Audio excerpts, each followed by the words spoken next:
सिर्फ यही जिम्मेदारी है कि गाली देना है, शोरशार करना है। आइन का बालादस्ती के बगैर ना ये इदारा चल सकेगा, ना कोई और इदारा चल सकेगा जनाब। हम इन बच्चे को कैसे डॉक्टर्स बनाएंगे, कैसे लॉयर्स बनाएंगे, कैसे इस मुल्क के लीडर्स बनाएंगे। गैलरीज में इस वक्त मौजूद पाकिस्तान के तलबा बैठे हैं, नौजवान बैठे हैं, इस कौम के मुस्तकबिल बैठे हैं। और मैं अपना ऑनरेबल मेंबर का तकरीर सुनते हुए ये सोच रहा था कि इस कौम के मुस्तकबिल क्या सोच रहे होंगे अपने कौम के मुस्तकबिल के बारे में। इनका क्या एतमाद होगा हमारे इन अदारों से। ये क्या सोच रहे होंगे कि जब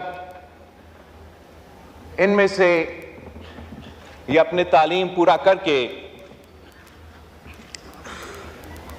कोई डॉक्टर बनेगा, कोई लॉयर बनेगा, हमें देख के तो इनमें से एक भी सियासतदान नहीं बनना चाहेगा।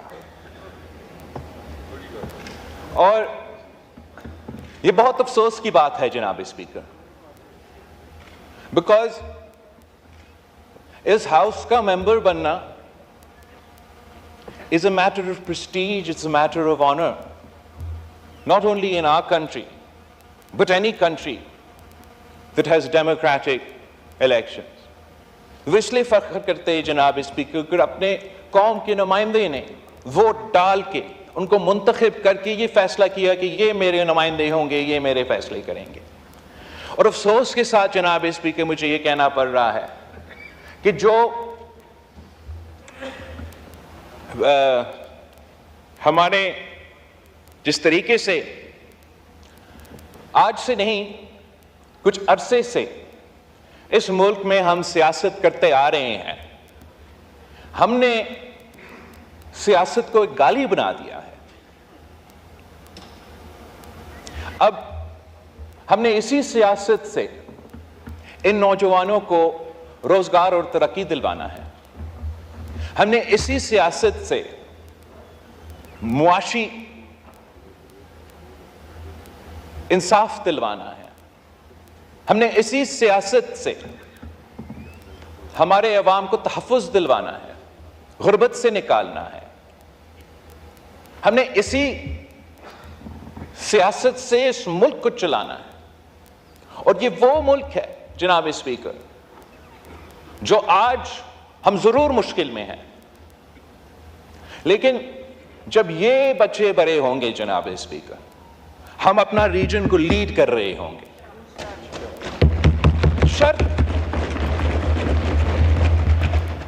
शर्त जनाब स्पीकर सिर्फ इतना ही है कि हम बाहर जो सियासत करें वो हमारा मर्जी, यहां आके हमारा एक जिम्मेदारी बनता है। हम इस मुल्क के इलेक्टेड नुमाइंदे हैं, पार्लियामान इस मुल्क का सुप्रीम इंस्टीट्यूशन है, और जिस आइन की वजह से यह इदारा और सारा मुल्क चलता है, उस आइन का बालादस्ती के बगैर ना यह इदारा चल सकेगा, ना कोई और इदारा चल सकेगा जनाब इसमें। और जब तक हम ये तय ना करें कि जलसे में आप जो कहे वो अपनी जगह, लेकिन अगर आप इस हाउस के मेंबर हो या किसी सूबाई असेंबली का मेंबर हो, किसी वफाकी ओहदा के जिम्मेदार हो या किसी सूबाई ओहदा की जिम्मेदारी आप संभाल रहे हो, तो आपकी अपने सियासत अपनी जगह, आपने वर्किंग रिलेशनशिप रखना है जिस काम के लिए आप मुंतखब हुए हैं, जिन लोगों की वजह से आज आपका हुकूमत खैबर पख्तूनख्वा में है, मेरी जमात का और मेरे इत्तेहादियों का हुकूमत सिंध और बलोचिस्तान में है, नून लीग का हुकूमत पंजाब और वफाक में है। हमें अपना जिम्मेदारी अदा करना पड़ेगा। अगर हुकूमत का सिर्फ काम यह होगा कि day to day fire fighting, और वो फायर फाइटिंग की बजाय हम उस आग पे मजीद तेल डालेंगे तो आग का भी काम नहीं होगा। और अगर इनका सिर्फ यही जिम्मेदारी है कि गाली देना है, शोर शार करना है, बिलो द बेल्ट हिट करना है, तो जो जिम्मेदारी इनके पास है कि they have to hold the government to account, कि they don't have to just oppose us for opposition sake. लेकिन अगर ये कह रहे हैं कि आपका मुआशी पॉलिसी गलत है, आपका हुकूमत का पॉलिसी गलत है, आपका सिक्योरिटी पॉलिसी गलत है, तो फिर इनका क्या सोल्यूशन है?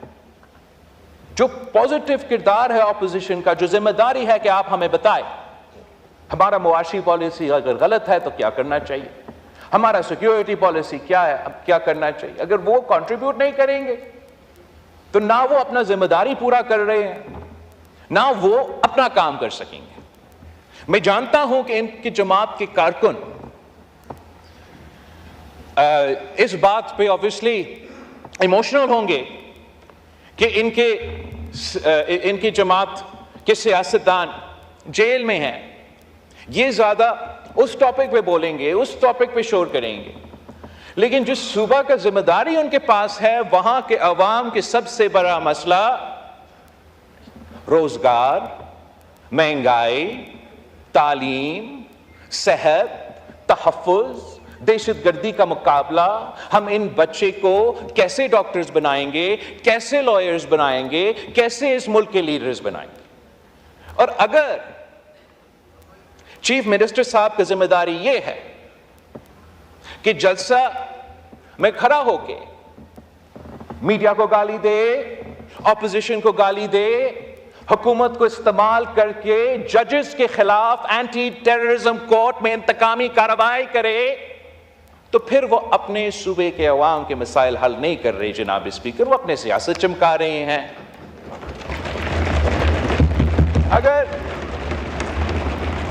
हुकूमत का काम सिर्फ ये है कि आज हमें किसको बंद करना है, खान ने हमसे ये किया था, माहौल खराब किया था, तो इसके जवाब में न पत्थर का जवाब पत्थर से, ईंट का जवाब ईंट से देंगे। तो एक दिन के लिए आप लोग खुश होंगे, लेकिन कल मैं और आप उसी जेल में होंगे। और हम जब खान साहब वजीर आजम था, मेरा कोई जाती मुखालफत नहीं था, इतना ही था कि जो सिस्टम, जो आइन, जिस जमहूरियत के लिए मेरे जमात ने, मेरे खानदान ने कुर्बानियां दी हैं, उन्होंने इसलिए दिया था ताकि ये हाउस चले, ये जमहूरियत चले, ये पार्लियामान चले, और जो भी उस कुर्सी पे बैठे